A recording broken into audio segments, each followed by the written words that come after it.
Ladies and gentlemen, welcome to It's Rainmaking Time. This is Kim Greenhouse. It gives me great pleasure to invite Michael Horn as our guest today.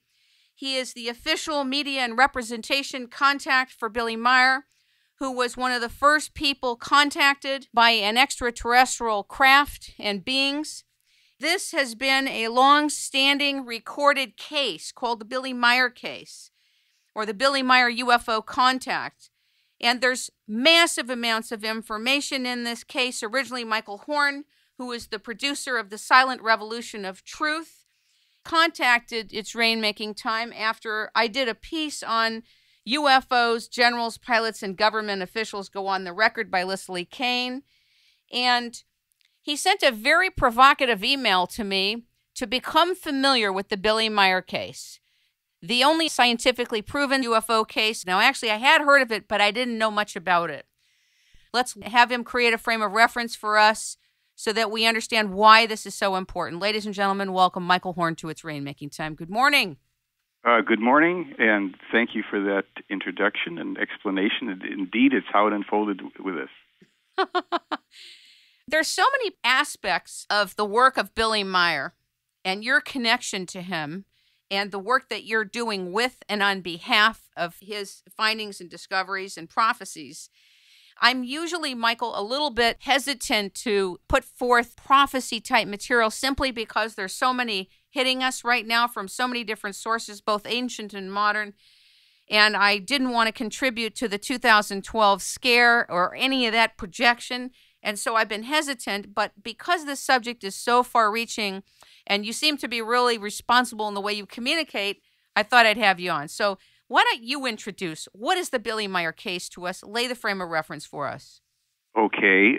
Billy Meier is, as of today, a 73-plus-year-old man who claims that when he was a 5-year-old boy growing up in Switzerland and 5 years old in 1942, that he and his father sighted a silver disc in the sky.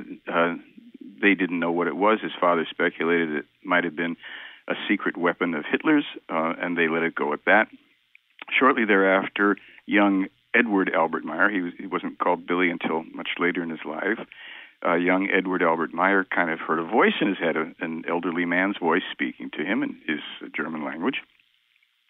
And he was a little perplexed by this. He wasn't quite sure what that was about. And then within about a week of that, as I understand it, when he went outside, young Edward went outside, beautiful rural Switzerland, I mean, the picture postcard everywhere you look, and wandered off into the forest near his home. And there in the clearing in the forest was a pear-shaped craft sitting on strut-like legs, in front of which was standing a man who appeared to be quite elderly in what it looked to young Edward to be a deep-sea diver suit without a helmet. And he said that he was remarkably unafraid because there was something kind, safe, benevolent about this man. The man spoke to him and invited him on board this craft with him, and that began an 11-year tutelage, if you will, with this man whose name was Svath. And this was young Meier's first teacher. Now, what we're talking about here are voluntary, face-to-face, wide-awake contacts, meetings, if you will, that are in no way akin to what are commonly called alien abductions, which for the most part aren't even that anyhow. So this was the beginning of Meier's experiences with human beings, fully human beings, who are far in advance of us, and obviously and technologically, and it's quite clear after one reads the material spiritually as well in their consciousness and how they live and behave. And that was, as I say, a contact that would last for 11 years. It would be picked up after this man died. The contacts were picked up by a woman named Asket, whose people were also a fully human race, but whose people come from an adjoining universe to ours, whereas Svath and his people, the Playaran people, simply come from, a distant part of our own universe. The people of Asket's world come from, a separate adjoining universe. So we are told. Now, I should simply tell people as well that there's nothing that you have to believe here about this. This is simply information that's given, and you make of it what you will once you look into it and all that. Now, after 11 years of study with Asket, in 1975, Meier had the first of what are called his official contacts.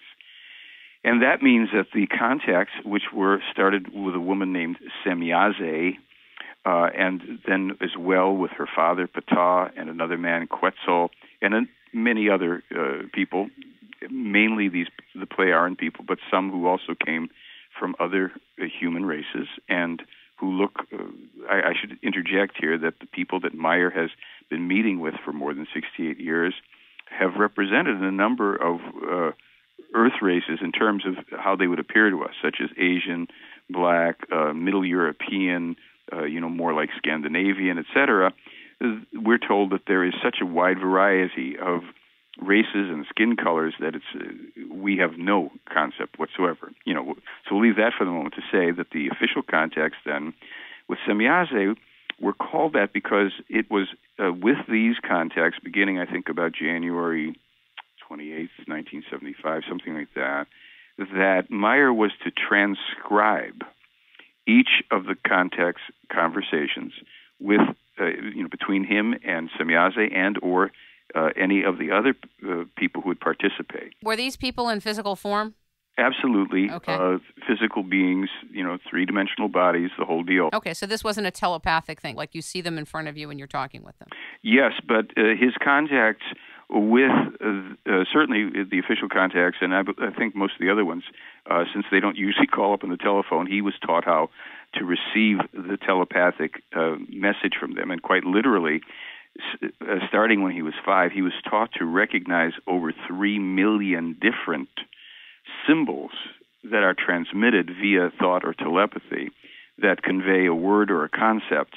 And this is just a whole other level of ability that he has, and this is one of the ways they communicate with him. And what I should say is that, which it kind of leads to the next part of it. My question to you in terms of the first photos taken, I know he was first contacted in 1942, but it wasn't until he was in India in 1964 where he took his first photos of these craft, correct?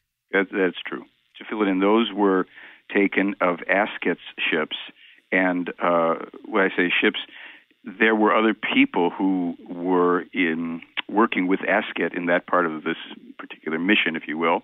And so while he photographed her ship alone a couple of times, hovering above this Buddhist ashram at which he was studying at the time, he also photographed a totality of 8 of the ships in one photograph in this area when Asket and others arrived for that photo op. And we can also say that there was an article on Meier in the New Delhi Statesman newspaper in September of 1964, where it not only reported on him, but he had been interviewed about his experiences with people from outer space. And a young girl who was at the ashram, whose grandfather was the head monk, she witnessed not only Meier and the ships, but a woman, Asket, who had come down on a couple of occasions and walked the grounds with Meier while she spoke with him. Asket also occasionally would simply show up in her room late at night while she was falling asleep, as a young girl. And she said there was just a very soothing quality, like someone comes in to sit with you while you're falling asleep.